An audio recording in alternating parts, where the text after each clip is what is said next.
everyone! Last month I was in a video hop that was sponsored by Create for Less, and one of the products that we used were these watercolor pens. They're by Docrafts, and I believe that's pronounced artiste, but you can pronounce it artist. But anyways, these are dual tip watercolor pens. And I was so pleased with them that I decided I needed to do a little video review, show you how they work and the things you can do with them. So let's head over to my craft table and let me show you.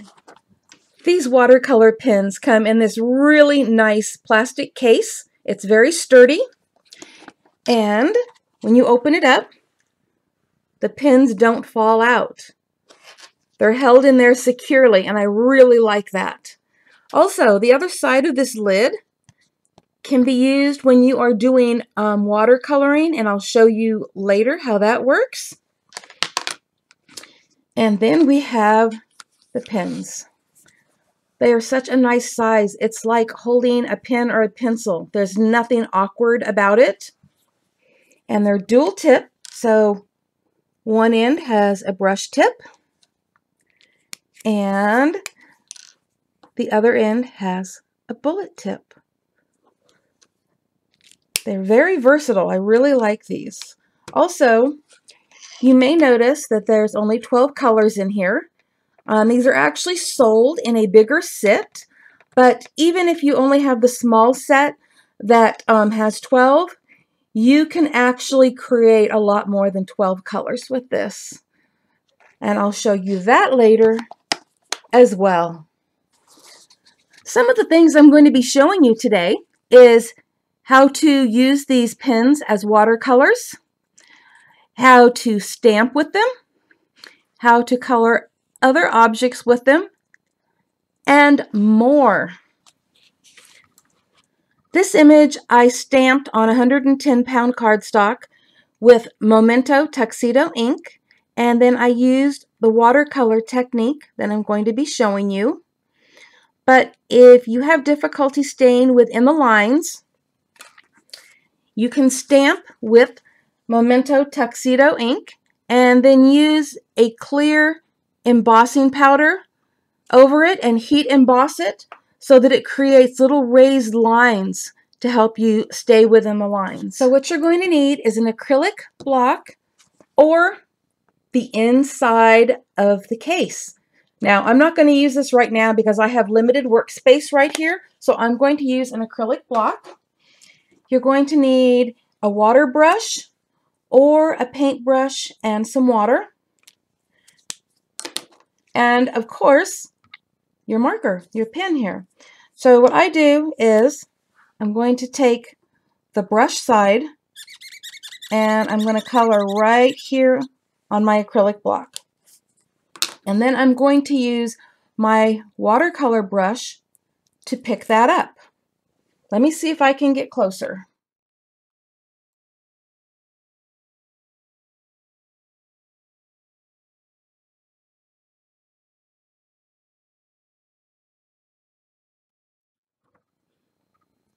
As you can see, all the variations in the shades of green on her dress were done with just the one marker. By using that technique of putting it on the acrylic block and using a water brush or a paintbrush, you have control over how light or how dark, and you can go back over areas to make them darker if you need to.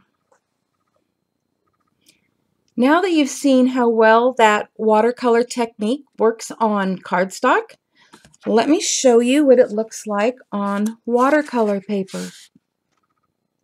There you go. This image right here, I did the heat embossing on the stamped image. And I kind of like the look. You can see the shine there.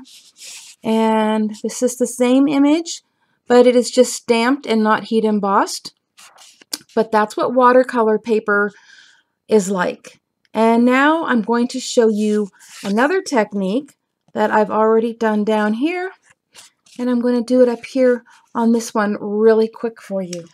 So if you don't want to use you know, an acrylic block or something and color on it and then use the water brush, you can actually color directly onto your image. And I'm just going to kind of go around the edges here. And then take the water brush and just pull the color out.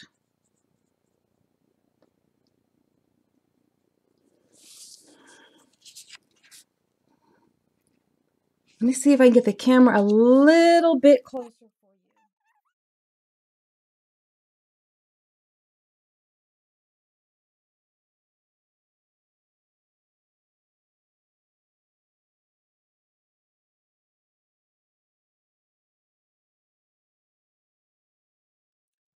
Another fun thing to do with your watercolor pens is to stamp.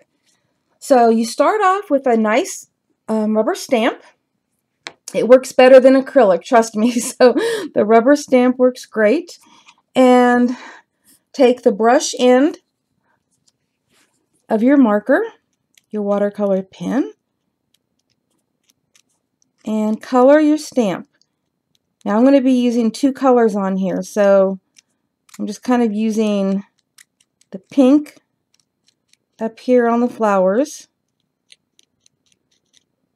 And this color pink is really not showing up on the stamp, so I'm hoping I'm getting it in all the right places. Okay, and now I'm going to use green on the stems.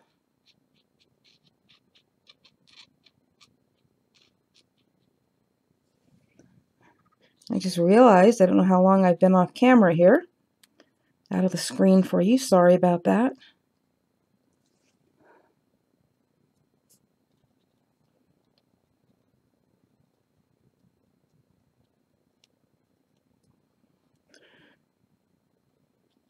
Okay, when you get it all colored, there's two ways to do this, and I'm going to show you both. So, the first way is just to breathe on it. Just go, just to make sure it's still wet, and then stamp.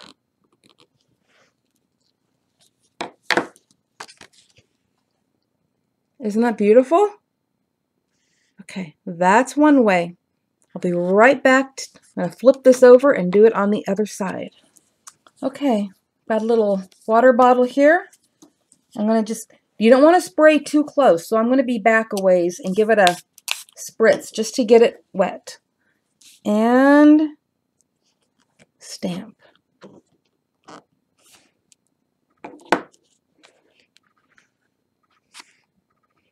There you go. Isn't this just a really fun and easy technique? So this was one stamping technique. And now I'm going to show you another one. It's very similar, but different.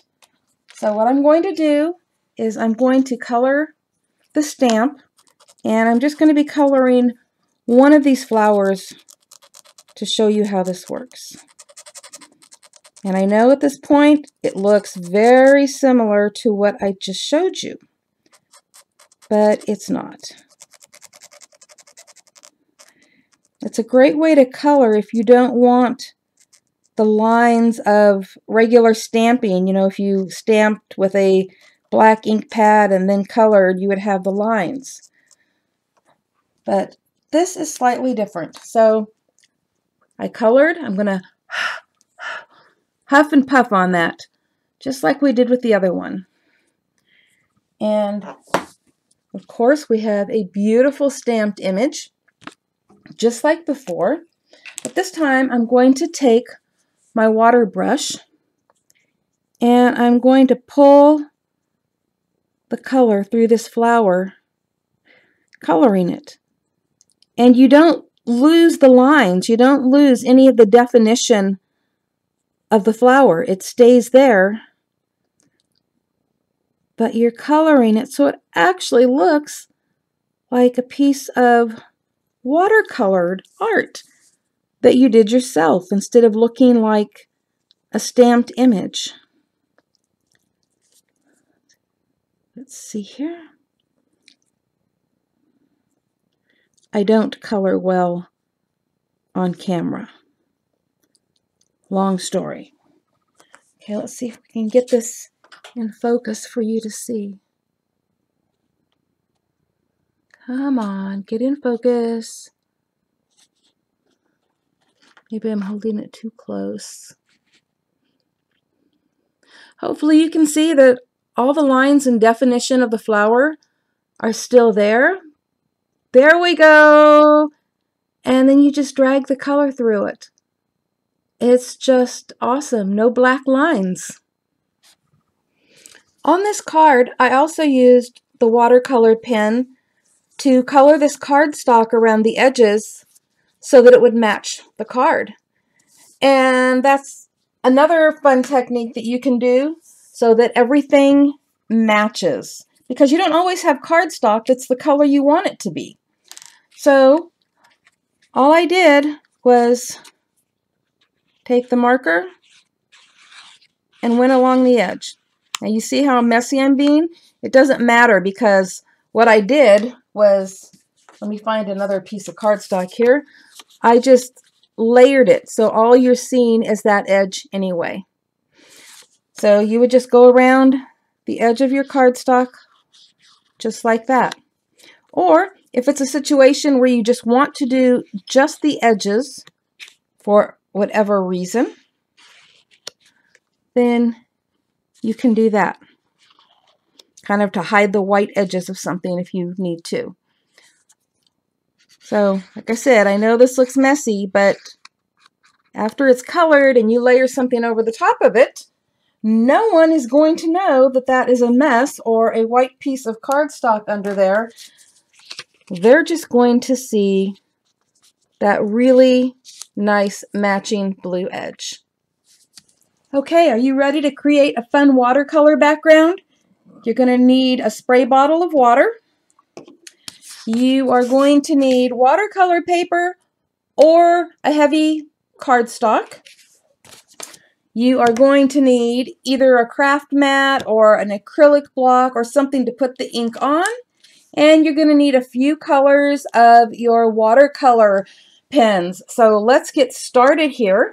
I'm going to start with some blue, and then I'm going to go to some purple, and hopefully that purple shows up.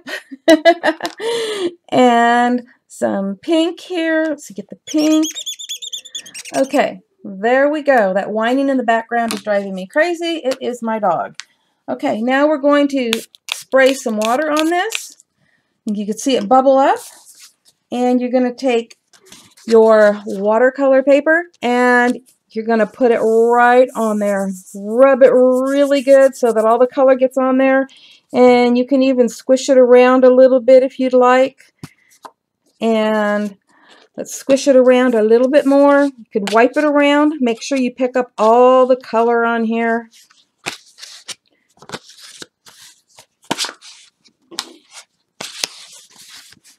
And you can create some backgrounds.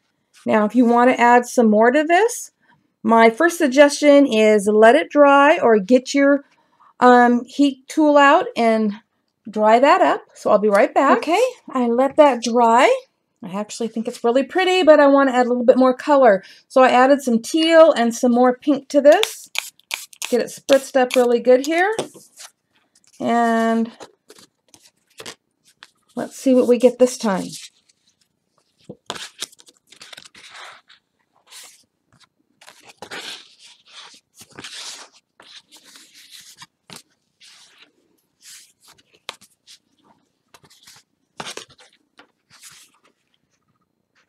There we go. Let me go dry that, and we'll see what we have. Here is that technique on watercolor paper. Very pretty and pastel. Same technique done on cardstock, and it is much bolder, but you can do it either way. The last thing I want to show you is about blending colors to get a color that you want. And so let me start off here with the brown. So I'm going to put a little brown there. And then I'm going to come over here to this orange, kind of a peachy color. And I'm going to do mostly that. And then I'm going to take a little pink. So put a little pink down there. And then I'm going to use my water brush. And I'm just going to grab up some of these colors to get all three of them.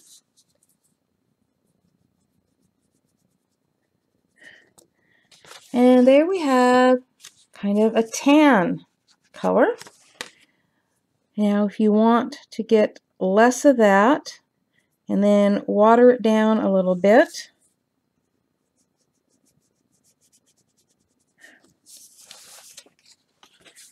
so now you're getting a lighter tan and more of a skin tone. Now we're going to go a little bit more, grab up a little bit more of the pink and the orange and skip the brown. And then again, we're going to water this down. And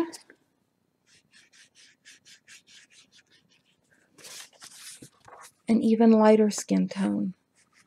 So even though there isn't a skin tone in this, you can create right there 3 different skin tones, from the lighter all the way up to more tan.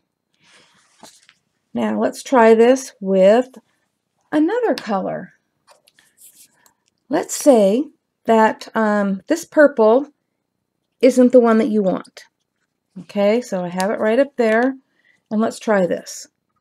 So we have that purple, and we're going to put it on here, and you go, that's almost more of a periwinkle or something. That's not what I want. So we'll just open up the blue here. Put some blue on there. It doesn't matter which end you use to do this. And we'll put a little pink on there. And let's see what color purple we get now. Can we get a better purple? Let's see. Ooh, that's a really dark purple. Okay, so let's say we want more pink in that. Or how about some red? You want to add some red to it instead of pink? Okay, let's try adding some red and see what we get now.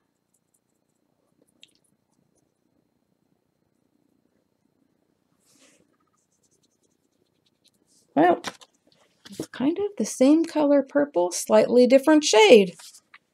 So basically what I'm saying is you can create whatever shade you want just by mixing the colors, just like you learned in kindergarten about the fact that blue and red make purple and green and blue make whatever. Oh my gosh, nothing like catching myself off guard there.